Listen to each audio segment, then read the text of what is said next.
So welcome to the Q&A session of the Joel Grimes Academy. And so what I want to do is I want to have you guys send in some questions and then I'll answer them. And I'll do the best I can.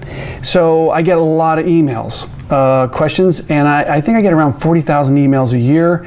I try to answer a lot of, not all of them are obviously questions, but that would put me in the grave. But I get a lot of similar questions. And so since this is the Q&A number 1, our first time we've done this, I went back and I polled a bunch of questions, kind of the questions I get a lot. And so I've got about 6 or 7 questions here. So let's get into it.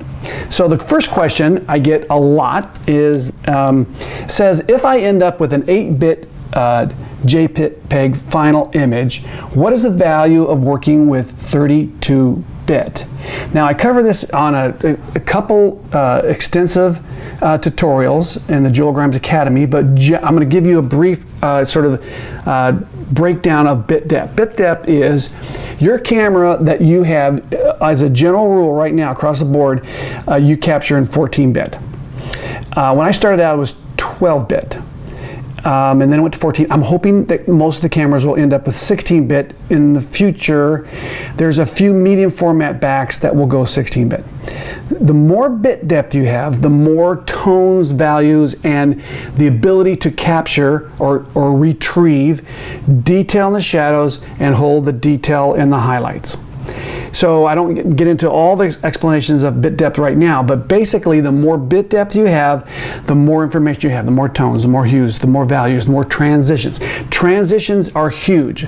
So you may have noticed that when you have a JPEG and you see these like a gray sweep or a beautiful sky that's sort of gradated, you'll see kind of stair stepping.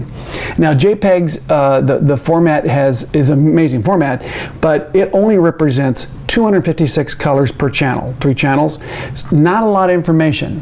So it's a great, JPEG is amazing to send to the web for quick low res file or low memory or files that are easy to kind of pass around, but it's not the best in terms of getting the most tones in your image. So since we do view a lot with JPEGs, 8-bit JPEGs, why work in 32-bit? Well, okay, so the more information you have to start with, as you go and retrieve the shadows, hold back the highlights, get everything the way you want it, then you go and you save it as a 16-bit. You do all your stuff in Photoshop as a 16-bit.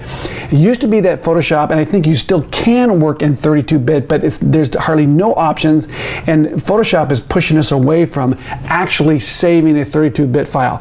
The new way that Photoshop is working now is you can save in an HDR through Bridge or Lightroom. You can save it as a 16-bit, but they tell me it processes in 32-bit. You get the tones where you want them, you save as a 16-bit DNG.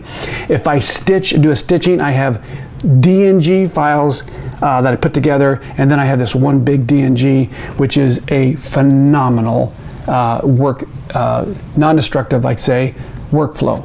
So once I get everything the way I want it, then I can save it as a JPEG and then send it over to my blog or whatever, my website. If you're going to print your images and you send it to a lab, 99% of all labs on the planet will convert it to a JPEG. Not good, folks. You want to print from a 16-bit. So that's why I do my own printing. I recommend printing, and I push that side of this because of the quality you will get in a print is going to exceed anything you get from a lab. Unless you have a custom lab that they say, yes, we will print from 16-bit. So I hope that's a quick little synopsis of bit depth, and it's important to think and know about bit depth because as a photographer, artist, that you want to have these gorgeous gallery prints, you got to know about bit depth. So explore that some more. All right, so when working with composites, what comes first? Shooting the background image and then shooting the subject, or shooting the subject and then the background? So which comes first, the chicken or the egg kind of thing? I get this question probably every time I do a lecture and I open up to questions. So I used to write music and sing, and singer-songwriter. And people used to ask me the same question. I used to ask people, would you get the music first, the melody, or then you write the words, And so I think most singer-songwriters, most photographers will tell you that it comes both ways. So sometimes I get this gorgeous background, I go and find a really beautiful subject, I have this concept, I build it, drop that person in. Generally it's not the case. Generally I shoot the subject in a studio and I scratch my head and I go, I've got thousands and thousands of backgrounds that I've shot. I go through my library, I find something that's pretty cool, and then I make it into a composite. So I would recommend this, that don't think about it, overthink about your, this compositing process. Just go get a subject, and then maybe that you may have that file, and sometimes I've shot a subject and a year later I find the perfect background. So anyways, don't overthink the process. So is it possible to shoot a true portrait in HDR? So you'll watch me, I'll shoot HDR portraits, and people scratch their head and say, is that possible? Because what if someone moves? Well, the beautiful thing is that if I do a portrait and someone is semi-still, they're standing there, or whatever, sitting or whatever, staring at the camera, and I get this pretty straight on look, I can go click, click, click, and even if there's a little bit of movement, Photoshop will register it. It picks up the eyes, the nose, and the mouth, and it registers it. So on occasion, if I'm doing a background, an HDR with someone in an environmental kind of background, and there's a little bit of movement, I have Photoshop register it, and then the background's out of register slightly. So what I do is I tell it to, render, align, whatever it's called. And then the next time I say, don't do that, don't align it. And then I let it do the background, and then the face is a little soft. And then I take the two in layers and I paint out the one and blend them together, and it's perfect.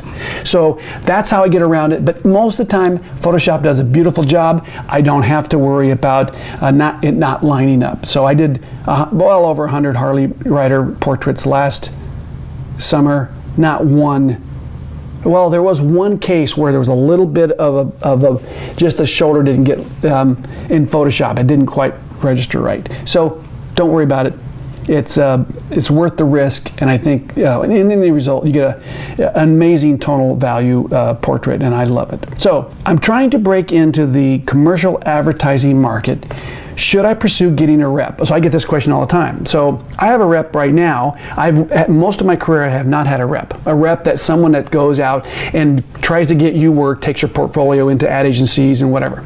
So if you think about it, okay, how are you going to get a rep? So you say, oh, I'm going to put my stuff together and start sending out, inquiries to photo reps. And you can find those photo reps through the workbook.com has a resource where they'll list photo reps. AdEdge has some of those where you can go in there and type in, say, looking for a rep in San Francisco or whatever. But I can tell you right now, your work has to be really, really, really good to get a rep to say, okay, I'll pick you up. So when you first start out, you're probably not going to get a rep. I'm just telling you, you might get lucky, your work might be amazing. But here's what I would say, and I would encourage you to do this, and I've told people this for probably 35 years. You're your best rep. You say, well, I'm kind of shy, I'm not really outgoing. And well, I was too. When I started out, I couldn't make a cold call, and I go through this whole session in the business side of the Joel Grimes Academy. Talk about how I go in and knock on doors, how to get out. You're the best rep you'll ever be. And so you might get a level in your career where you can say, I don't have time to go knock on doors, and you're cranking it out and you're making lots of money, and then you just turn over to a rep. A rep does generally have a good understanding of the marketplace, and so when it comes to bids and things like that, it's nice to have a rep, but do not rely on a rep. Go out and knock on doors, get your own work, and then you earn the right to have a rep down the road.